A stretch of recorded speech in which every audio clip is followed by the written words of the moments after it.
રાધે રાધે. દરરોજની કહાની અને દ્રષ્ટિની જુબાનીમાં તમારા બધાનું સ્વાગત છે. તો સવારમાં રેડી થઈને નીકળી ગયા હતા ક્લાસે જવા માટે. અરે અરે અરે અરે ના એક્સિડન્ટ નથી, એ તો ખાલી આમ સારું લાગે ને એટલે વિચાર્યું કે ફિલ્ટર આપણે મૂકી દઈએ તો વાંધો નહીં.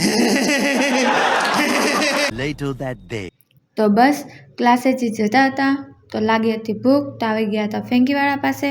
એક તો અહીંયા શું બને છે કાંઈ સમજાતું નથી, નકરું બનાવતા જ જાય છે. ક્યારે પૂરું થાય કોને ખબર. લાગે છે તાજમહેલ કરતાં પણ મોટું કંઈક બનાવે છે એટલે જ વાર લાગતી હશે. બસ અહીંયા ફેંકી તૈયાર થઈ ગઈ હતી તો અમે એને લઈને, હા ભાઈ તું વહી જા, તારે ઉતાવળ હશે, અમે બધા સાવ નવરા, તારે એકને જ કામ ધંધો.